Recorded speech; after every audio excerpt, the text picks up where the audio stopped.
kenapa TDC Holdings ni Amrat? Kenapa kita nak ajak orang join syarikat ni? Betul ke syarikat ni? Kenapa? Kita kena tahu sebab kenapa kita nak ajak orang. Adakah semata-mata sebab kita nak dapat pendapatan?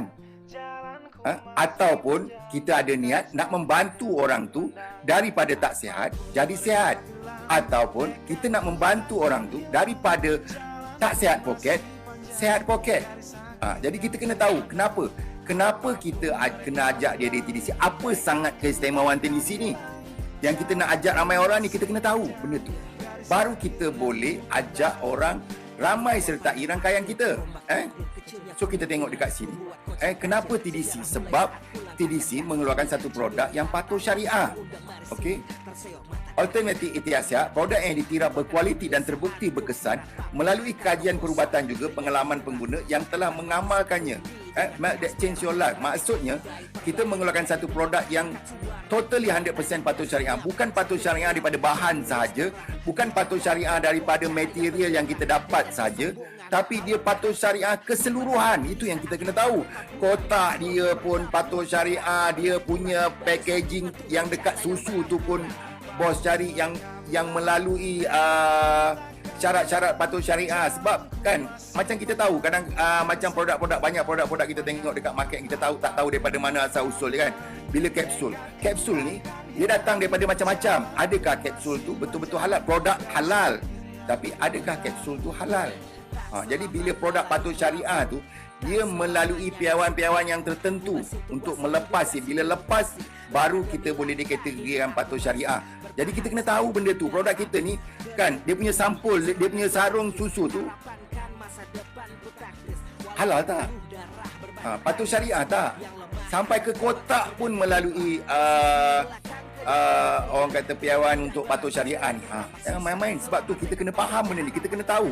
Bila kita faham, kita tahu, kita mudah nak cerita dengan orang. Okey. TDC juga menyediakan satu plan pemasaran yang patuh syariah. Kita dah ada produk yang patuh syariah. Pemasaran pun patuh syariah. Apa yang dimaksud dengan pemasaran patuh syariah? Bila pemasaran patuh syariah tu, maksud dia hasil yang kita dapat tu, rezeki yang kita dapat tu daripada perjalanan perniagaan ni kan, InsyaAllah dia berkat. Tak ada unsur-unsur riba, tak ada unsur-unsur yang menyalahi agama. Maksudnya daripada rangkaian kita tu, ada sesetengah plan pemasaran yang sepatutnya kita dapat, kita boleh dapat. Tapi dekat sini dah ditapis dah. Yang mana kau tak sepatutnya dapat, dia tak bayar pada kita. So bila nak ikut plan pemasaran patuh syariah ni kan, maksudnya benda yang boleh sahaja, yang tak boleh memang tak sampai pada kita. Jadi bersyukur kita kerana kita jumpa satu syarikat yang plan pemasaran dia pun patuh syariah, yang sangat unik, tidak membebankan. Maksud tidak membebankan tu kan, semua orang boleh buat. Makcik-makcik macam saya ni, duduk di atas kursi roda pun boleh melakukan perniagaan ni. Maksudnya perniagaannya sangat mudah, tidak membebankan, tidak memaksa dan mudah dicapai. Dia banyak kadang-kadang syarikat kan gimmick, plan pemasaran gimmick macam-macam kan. Nak capai, tengok macam mudah, tengok macam payout 70%, 60%. Mudahkah kita nak dapat? Dia punya mentality sebenarnya. Bila syarikat kata, kadang-kadang setengah orang kan bila meniaga kan, payout kecil lah, aku nak cari syarikat yang payout dia besar. Tapi adakah kita capai keseluruhan payout syarikat yang syarikat janjikan? Kalau kita baru buat 10%, kita baru ambil 10% je daripada payout syarikat. Habis yang balance dia tu 50% tu pergi ke mana?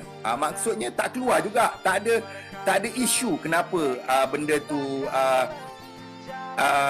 kena ada payout yang besar ataupun kecil. Maksudnya yang paling penting dekat sini sama ada benda tu boleh dicapai atau tidak, mudah dicapai atau tidak. Itu yang sebenarnya.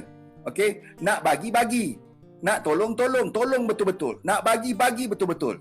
Jangan macam main tarik tali. Nak bagi, bagi sikit, lepas tu tarik lagi, kena buat sale besar lagi, bagi lagi.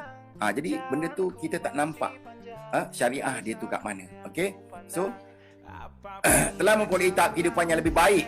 So ramai orang, terbukti ramai orang yang telah memperoleh tahap kehidupan yang lebih baik. Ada orang dah boleh beli rumah, dah boleh beli tanah, dah boleh beli kereta. Kita tengok dekat sini, sijil-sijil yang kita ada. Ini adalah benda faktor penting. Ramai orang kata, syarikat ni berdaftar ke? Betul ke dia ada SSM? Jangan buat 6 bulan pun KPDN KK datang, habis kena bungkus. Modal dah letak, orang dah ajak. Jadi kepercayaan orang pada kita tu, kan, kau ni dulu cakap syarikat ni bagus, syarikat ni ada lesen, ada AJL, kau dah siasat, kau cakap kau dah tengok dah, tapi kenapa tiba-tiba sekarang tak ada? Jadi benda tu kena ambil tahu. Benda penting, benda yang paling penting. Kalau kata syarikat kata modal berbayar 1.5 juta, betul ke syarikat ni modal berbayar dia 1.5 juta? Sekarang ni di zaman teknologi boleh cek, masuk nama dekat KPDN KK je, kita dah boleh tahu dah syarikat ni siapa owner dia, ada berapa owner dia. Betul ke dia kata Pedak Capital dia ada 1.5 juta? Boleh cek. Bukan sahaja boleh cek tau, boleh print. Betapa mudahnya kita nak siasat. Sebab kita nak menjalankan perniagaan. Kita bukan nak buat perniagaan hari ni kerja, hari ni meniaga, besok bungkus. Tak nak. Kan, kalau boleh kita nak perniagaan ni kekal lama. Macam Tuan Hafiz cakap, insya-Allah diizinkan Allah kita nak berniaga sehingga lebih daripada 100 tahun. Itu satu target yang bagus. Okey, so kita ada LJL. Ini adalah satu-satunya lesen KPDN KK yang bukan senang nak dapat. Tapi alhamdulillah kita sangat bersyukur kita ada mempunyai AJL. Walaupun kita jalan perlahan-lahan, selepas hampir 5 tahun baru kita dapat AJL. Yang penting kita dapat AJL dengan cara yang sah. Dengan cara yang betul. Okey, kita dapat AJL, kita ada AJL. Okey, kita ada cap dagangan Situ Joy, sijil pematuhan syariah. So kena tahu benda-benda ni, apa sijil sama ada benda ni betul. Adakah syarikat cuma ambil gambar je tampal kat situ tukar nama? Kena tahu benda ni. So kena tengok betul-betul. Sebab kita nak jalankan perniagaan ni lama, kita nak ajak ramai orang ni. Kita nak bawa orang yang kita percaya ke dalam perniagaan ni. Kalau orang yang kita bawa, kan, tiba-tiba kita tersalah company, 5-6 bulan pergi company baru lagi, 5-6 bulan pergi company baru lagi. Jadi akhirnya kepercayaan orang kepada kita akan hilang begitu saja. So kena fikirkan. Okey, perniagaan, sedikit info. Kena tahu apa perniagaan ni. Perniagaan ni buat apa ni? Kan, multi level marketing ni apa yang dia buat? Kena faham benda tu. So kena tahu tu. Multi level marketing ataupun network marketing merupakan satu bentuk perniagaan. Saya sambil MLM, minta maaf. Satu bentuk perniagaan yang memerlukan pembentukan rangkaian networking. Maksudnya multi level marketing ni satu perniagaan yang kena ada rangkaian, kena ada network untuk membolehkan ahli berdaftar sebagai pengedar. Maksudnya bila ramai boleh bawa ramai ahli, maksudnya ahli tu boleh berdaftar. Dan dia pun ada nama dalam syarikat ni. Dia pun ada e-wallet, dia ada meniaga, dia ada akaun dalam syarikat ni. So dia pun boleh memperkenalkan orang lain. Itu yang betul. Okey. So kena faham konsep perniagaan yang kita buat. So ahli ataupun pengedar berkenaan akan melantik individu lain, iaitu downline ataupun rangkaian kongsi bawahan bagi membentuk rangkaiannya. So maksudnya kita kena tahu yang kita ni kena lantik, kena bawa seberapa ramai kawan-kawan kita untuk menyertai kita dalam syarikat ni. Sebagai rakan kongsi. Okey. So komisen atau bonus atau insentif daripada syarikat dibayar apabila berjaya membuat jualan ataupun tajaan. Kena tahu bonus ni, rupa-rupanya bila aku buat multi level marketing ni, bonus ni datang daripada apabila aku membuat jualan ataupun daripada rangkaian tajaan kawan-kawan yang aku bawa ke dalam bisnes ni. Daripada situ dapat insentif. Nanti kita belajar insentif tu dibayar dalam bentuk macam mana. So kena tahu macam mana bonus datang. Bukan kata masuk, duduk diam dapat duit. 4D. Duduk diam dapat duit. Tak. Dekat TDC tak ada konsep tu. Kalau kita join hari ni, satu orang pun kita tak kenalkan, kan, kita duduk je lah situ. Itu je lah. Kita masuk. Kalau kita masuk package silver, kita minumlah 3 kotak tu. Jangan mimpi nak dapat bonus. Tak ada. Tapi kalau kita perkenalkan perniagaan kita pada orang, kita menjual produk yang kita dah yang kita tahu ni, kita pasarkan kepada orang lain, daripada situ akan bermulanya pendapatan kita. So kena faham.